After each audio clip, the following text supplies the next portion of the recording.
नमस्कार, मैं हूं शैलेंद्र सिंह और आप देख रहे हैं हमारा यूट्यूब चैनल शब्द शब्द शैलेंद्र सिंह। दुनिया में दो तरीके के लोग होते हैं।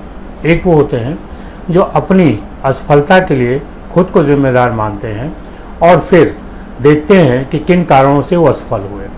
दूसरे वो लोग होते हैं जो अपनी असफलता के लिए दूसरे को जिम्मेदार मानते हैं और उन पे किसी न किसी तरीके से दोषारोपण करते हैं।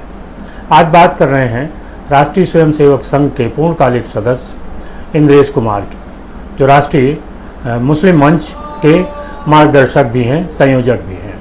इंद्रेश कुमार 1970 में राष्ट्रीय स्वयंसेवक संघ से जुड़े थे और उसी साल मोहन भागवत, जो आज राष्ट्रीय स्वयंसेवक के सरसंघ चालक हैं, वो भी जुड़े थे। एक तरीके से अगर देखिए तो दोनों की संघ आयु लगभग बराबर है। इसके बाद भी मोहन भागवत सरसंघ चालक हैं और इंद्रेश कुमार एक मुस्लिम मंच चला रहे हैं जिसको आरएसएस का विंग बताया जाता है। 2002 में इसकी स्थापना हुई और उसके बाद लगातार इंद्रेश कुमार अपने कार्यक्रमों के जरिए मुसलमानों को एकत्र करते रहे और उनका कहना था कि जो राष्ट्रवादी मुसलमान हैं उनको एकजुट कर रहे हैं।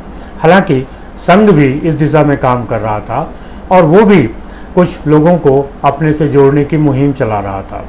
कई तरीके के भाषण और कई तरीके के कार्यक्रम भी होते रहे। बावजूद उसके सवाल उठता है कि क्या मुसलमान भारतीय जनता पार्टी से जुड़ा। जैसे जैसे 2024 के लोकसभा चुनाव परिणामों की और विस्तृत जानकारी आ रही है, बूथ वाइज वोटों का समीकरण दिख रहा है, उससे साफ लगता है कि मुसलमानों ने भारतीय जनता पार्टी को के बराबर वोट नहीं दिया। बावजूद इसके अब इंद्रेश कुमार का कहना है कि भारतीय जनता पार्टी में अहंकार था और उस अहंकार के नाते ही ये हार हुई है। उन्होंने अपनी जो बात थी उसमें कई और बातें भी कहीं, विस्तार में उसमें हम नहीं जाना चाह रहे। इंद्रेश कुमार को ये सोचना चाहिए कि जो मुस्लिम संगठन वो 2002 से चला रहे हैं, 25 राज्यों के 400 जिलों में 2500 इकाइयाँ उसकी गठित हैं, लाखों कार्यकर्ता उसके साथ हैं। क्या इन लाखों कार्यकर्ताओं को वो इतना मोटिवेट कर पाए कि वो भारतीय जनता पार्टी को वोट दें?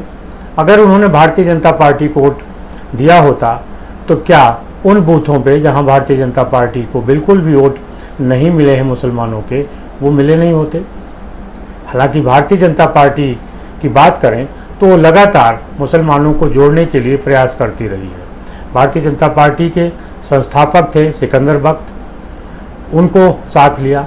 उसके बाद शाहनवाज हुसैन प्रमुख नेता, वो भी एक प्रमुख नेता, आरिफ मोहम्मद खान, ऐसे कई नेता हैं जिनको भारतीय जनता पार्टी ने अपने साथ राष्ट्रीय लेवल से लेकर प्रदेश स्तर तक अलग अलग जगहों पर लिया।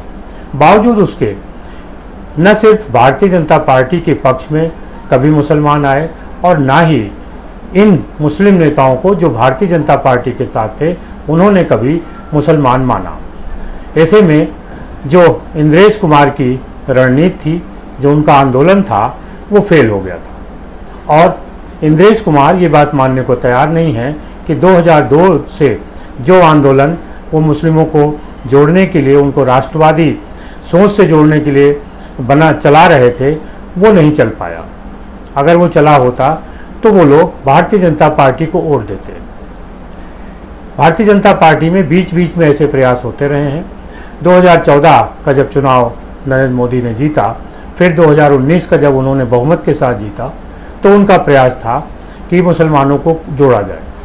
इसी क्रम में 3 तलाक का मसला भी आया।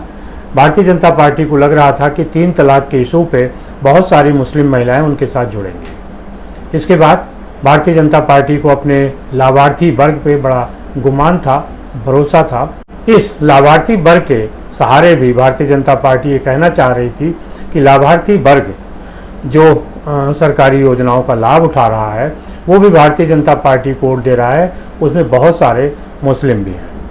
लेकिन ये सारी बातें जब आंकड़े सामने आए तो वो धराशायी हो गए।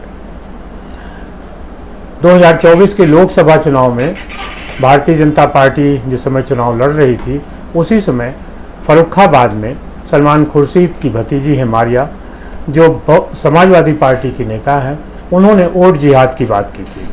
उनके वोट जिहाद का मतलब था कि मुस्लिम एकजुट होकर भारतीय जनता पार्टी के खिलाफ वोट करें। अगर मुस्लिम एक अपील पर इतनी वोट कर सकता है तो फिर इंद्रेश कुमार को एक बार फिर से सोचना चाहिए कि जो 2002 से वो आंदोलन चला रहे हैं राष्ट्रीय मुस्लिम मंच के नाम से, उसकी क्या परिणति हुई है। इंद्रेश कुमार अपने जो आंदोलन है उसकी समीक्षा करने के बजाय भारतीय जनता पार्टी की समीक्षा कर रहे हैं और उनका कहना है कि अहंकार हो गया था जिस नाते भारतीय जनता पार्टी चुनाव हार गई। जो काम आप कर रहे हैं कम से कम उसकी समीक्षा आपको जरूर करनी चाहिए।